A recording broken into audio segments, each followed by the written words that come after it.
I think Woody Marks could have a huge positive impact for the Houston Texans offense coming up into this next season. Let's talk about it today. We're going to be talking all about Woody Marks. So if you like Texans content, like always, don't forget to like and subscribe. And let's just get straight into this. And when we talk about Woody Marks, I think there's a lot of different ways to approach the conversation. I'm just going to talk about on draft day, overall what the consensus was with Woody Marks. He wasn't even on PFF's big board for number one. And number two, when he was on some big boards, it was around pick 200, so the 200th best player available. Texans seemingly reached taking him at 116. But there's this one thing I keep thinking about, and it really makes me like this selection. So let's get into it, and let's just start talking about Woody Marks. Is he underrated? I think so. I think his impact could be great. And the key to the pick, put simply, is this offensive line cannot block. We know they can't pass block. We know they can't really run block.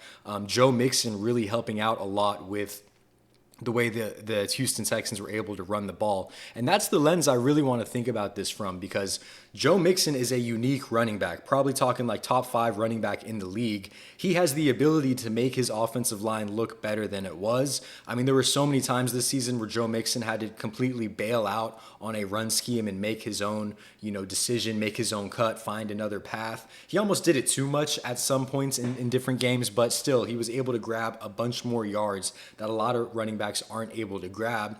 And so my thought going into the draft, I was very clear about this. I wanted the Texans to go select a clear running back 2, which is not what I viewed Woody Marks at originally.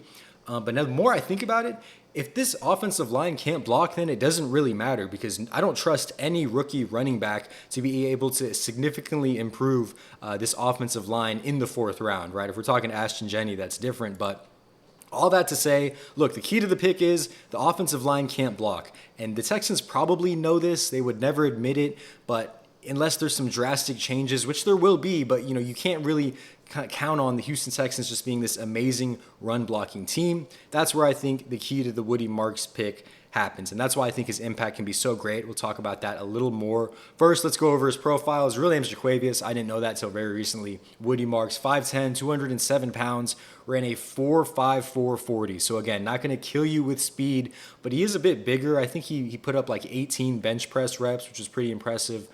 There's his different scores on his combine profile. Again, not on very many big boards. If he was slated to go later than when the Houston Texans picked him. So let's just revisit the pick, because the other aspect of the Woody Marks selection was you traded up to get this guy pretty significantly. You were originally at 179. You trade up to 116. In doing that, you also give up a 2026 third round pick. It's a late third round pick, but I know one of the big issues with the Woody Marks pick was like, why are we giving up a third round pick? Still, they really like the guy. You can't really kill him until you see how this guy plays. With the other 7th pick you received, you picked up Keontae Hamilton, defensive tackle from Rutgers. Not going to talk about him in this video, but that's kind of revisiting the trade. Now, you passed on Dylan Sampson when you got to 116, and I was heartbroken. I thought Dylan Sampson would be a perfect running back 2. Damian Martinez, you passed on him. Another big name, wasn't as high on him. Jarquez Hunter, I wasn't high on at all, really, but he goes right after Woody Marks at 117. So those are just some familiar faces maybe of running backs you passed on. Now, here's what matters so much. Woody Marks is the definition of a pass-catching back. So remember when I was talking about how the offensive line cannot run block for the Houston Texans? Woody Marks is a pass-catching threat. He's really shifty. He can make plays on big third downs. He'll probably come in on third downs to be another receiving option for C.J. Stroud. Again, 4 years at Mississippi State. Look at the carries and then look at the receptions. I mean, 60 receptions to 70 carries in 2020. 83 receptions in 2021. I mean, pretty absurd numbers. 47 receptions in this most recent season, 321 yards from that.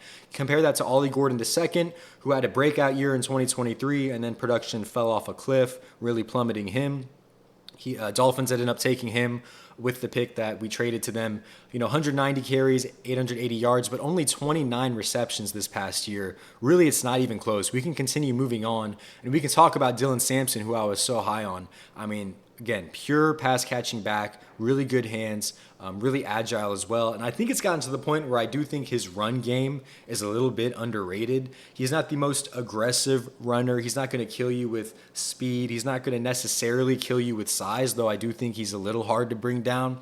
But I mean, again, 198 carries, 1,100 yards, not something to scoff about at USC this past season. So, again, let's talk about the pros and cons. I think Woody Marks is a pass catching specialist, maybe a little underrated in the run game. Really good production in the run, like I said. Going to be a third down back who can come in for Joe Mixon, and you can really utilize him as a weapon. One thing about Woody Marks is he has that defined skill. He has that role that he can play as a pass catching back. And again, maybe the Texans are like, hey, I don't really trust, whoever we're going to play at guard, whether that's Titus Howard or Ed Ingram or whoever, Laken Tomlinson, to get out and run block. I don't really want a Dylan Sampson who might require a little better run blocking. So let's go find someone who can catch passes and be a great pass catching back. That being said, Joe Mixon is still the hero back. I've been loud and adamant about this, that I really wanted someone who would take a little more of Joe Mixon's carries, because he's a workhorse. And then do you still not have a true running back too? I think you do. You obviously do in Woody Marks, but I mean someone who can take like 50% of the snaps, right? Like what Jahmyr Gibbs does with David Montgomery. Like you don't really have someone who you trust to take 50% of the snaps. You're not gonna give the keys to the fourth round, rookie. As much as I am starting to like Woody Marks. So that's kind of something that still bites away at me. I know Dylan Sampson was also taken in the fourth round. I do feel like he's a little more well-rounded than Woody Marks. But then again, it all comes down to if this offensive line can't block, this move might look genius. Someone who can just catch those dump-off passes and make something happen out of nothing. And then the final wrinkle I guess I'll add for this video was this Nick Caley's pick. I think that's a real conversation that could be made. Nick Caley maybe opting for more of a speed back with great hands who's shifty. McVay ended up trading up and picking a running back right after we did at 117. So maybe McVay saw Woody Marks go and was like, shoot, I need to get my guy now. There needs to be, there's going to be a run on running backs.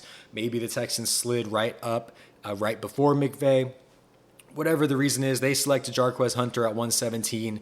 Obvious connection with McVay and Nick Caley there. So maybe just a final wrinkle in the Woody Marks selection. But what do you guys think? Do you like the selection? I think it makes a lot more sense when you consider how this offensive line hasn't been that great run blocking or pass blocking. So maybe Woody Marks gives you that extra receiving threat for this offense. And that's really where I think his impact will come from. But let me know what you guys think about Woody Marks, and I will see y'all in the next one. Don't forget to like and subscribe. Peace out.